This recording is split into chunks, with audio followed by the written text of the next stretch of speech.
Hello guys, welcome to wisdom coaching classes. जैसा कि आप लोग देख रहे हैं कि आप लोग क्लास 10th यूपी बोर्ड के लिए एनसीईआरटी बुक सॉल्यूशन पढ़ने जा रहे हैं। तो गाइस वीडियो पसंद आए लाइक शेयर है ना जी। देखिए हमारे पास 1.2 के कुछ क्वेश्चन सॉल्व कर लिए थे, अब कुछ और बेसिक क्वेश्चन कह रहे हैं। तो 1.2 में कह रहा है 5वें नंबर का क्वेश्चन कह रहा है, चौथे नंबर तक क्वेश्चन मैंने लास्ट वीडियो में प्रोवाइड करा। यदि आप लोगों को वीडियो पसंद आए एक लाइक जरूर कर दीजिएगा है ना। देखिए कह रहा है जाँच कीजिए कि क्या किसी प्राकृतिक संख्या n के लिए संख्या 6 की पावर n अंक 0 पर समाप्त हो सकती है।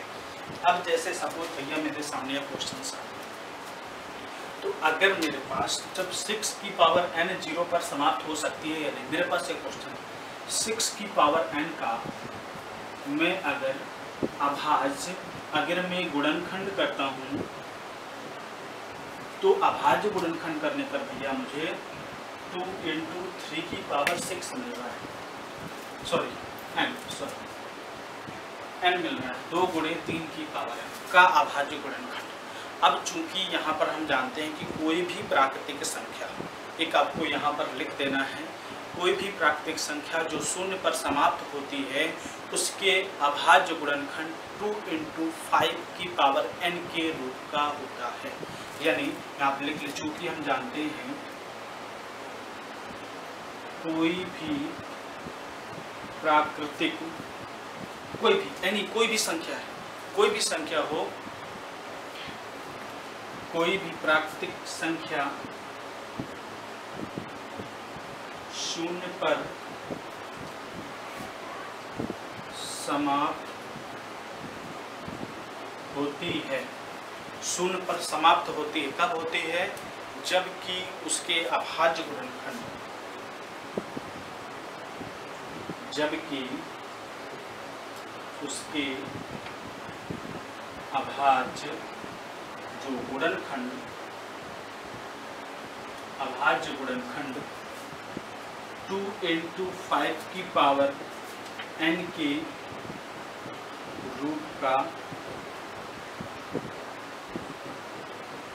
होता है। अब मेरे पास यहाँ पर हो गया इसको लिखना, ये थ्योरी दैट्स इम्पोर्टेंट। अगर यह 2 × 5 की पावर n के रूप का होता है, चूंकि यह 2 × 3 की पावर n, 2 × 5 की पावर n के रूप का नहीं है, अतः 6 की पावर n 0 पर समाप्त नहीं, 0 पर समाप्त नहीं हो।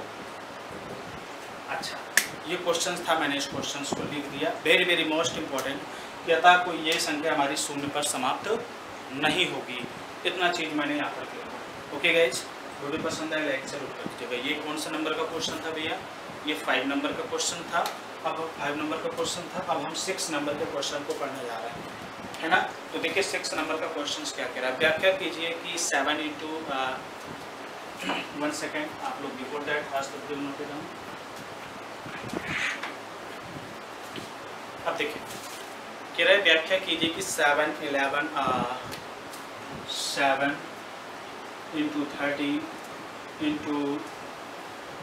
11, यहाँ पर 11 है, × 13 + 13 जो मेरे पास है, और कह रहा है भाज्य संख्या क्यों है। अब कह रहा है कि भाज्य संख्या क्यों है, तो सबसे पहले, और दूसरा मेरे पास है, दूसरा मैं दूसरी संख्या को मैं यहाँ पर डिनोट कर देता हूँ 7 × 6 × 5 × 4 × 3 × 2 × 1 + 5। अच्छा, कह रहा है कि भाज्य संख्या है क्यों, ये मुझे क्या करना है, व्याख्या करना है।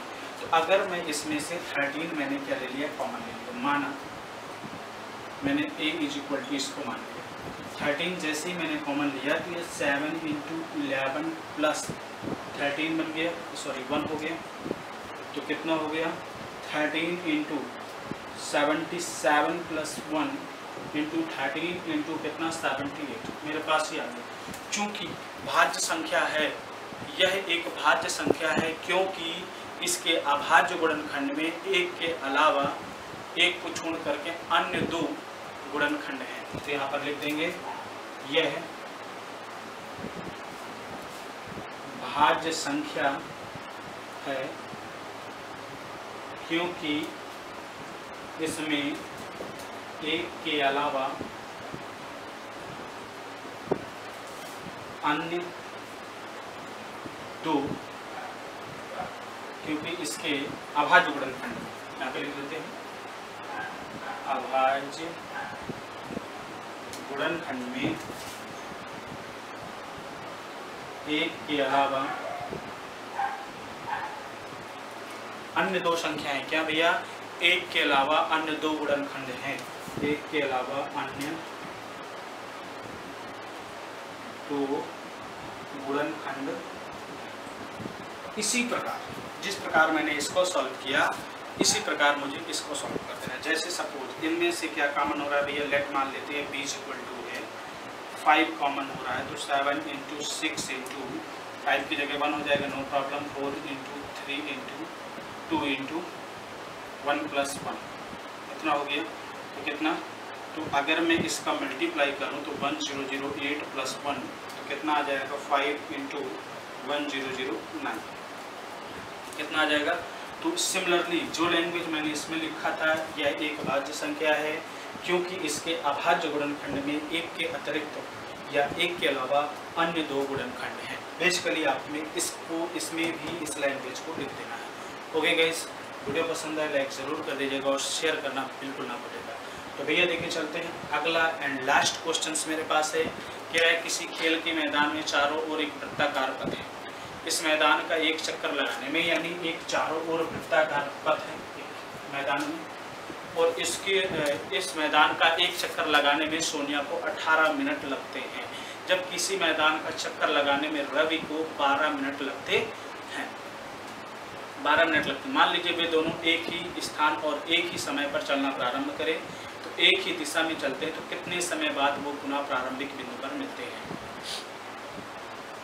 देखिए अगर मैं बात करूं एक चक्कर में जो सोनिया है वो कितने भैया 18 मिनट लेती है, और जो एक चक्कर में रवि है वो कितना लेता है भैया 13 मिनट। इतनी है ना भाई क्वेश्चन, हाँ सॉरी 12 मिनट लेती है, 12 मिनट। अगर वो यहाँ से चलना शुरू करते हैं तो वो कितने समय बाद पुनः एक ही, कह रहा है कि वे कितने समय बाद पुनः प्रारंभिक स्थान पर मिलेंगे। तो वे दोनों एक ही स्थान पर, दोनों के एलसीएम यानी यहाँ पर लिख देंगे, वे दोनों एक ही स्थान पर एलसीएम 18 और 12 मिनट के बाद मिलेंगी। अगर मैं इनका एलसीएम निकाल दूं, और जितना एलसीएम है, वेरी मोस्ट इंपॉर्टेंट क्वेश्चन है कई सारे बच्चे, ऐसा क्यों, क्योंकि वह चलना प्रारंभ करता है तो जब मिलेंगे वो तो अधिक से अधिक समय बाद मिलेंगे, तो कितने मिनट बाद मिलेंगे, दोनों का एलसीएम होगा। तो अब इसमें एलसीएम के लिए 18 है सबसे बड़ी संख्या, यदि 18 का जो मल्टीपल होगा वही मेरा क्या हो जाएगा, आंसर हो जाएगा। जैसे हम 18 दूनी 36, 12 4 3 36, यानी इसका लगभग 36। तो अतः यहाँ पर लिख देंगे कि वह दोनों 30 यानी 36 मिनट के बाद क्या करते हैं, मिलते हैं। ओके गाइस, ये रहा मेरा 6 नंबर का क्वेश्चन, और 1.2 मेरा क्या हो गया सॉल्व। अब 1.3 जो मेरी एक्सरसाइज है, 1.3 एक्सरसाइज दैट्स वेरी इंपॉर्टेंट। इससे कहीं ना कहीं एग्जाम में क्वेश्चन पूछा जाता है। परमेय की √3 का परमेय संख्या है, और ये बहुत इंपॉर्टेंट है। आप लोगों को नेक्स्ट वीडियो में प्रोवाइड हो जाएगा। यदि भैया आप लोगों को वीडियो पसंद आए एक लाइक ज़रूर कर दीजिएगा, और अपने दोस्तों में शेयर करना बिल्कुल ही मत भूलिएगा। ये पूरा 2020-21 का पूरा NCERT बुक सिलेबस आप लोगों को, नई जो सिलेबस है उसी के अकॉर्डिंग आप लोगों को प्रोवाइड हो जाएगा। ओके गाइज, सो मिलते हैं नेक्स्ट वीडियो में, तब तक के लिए bye. Thank you for watching.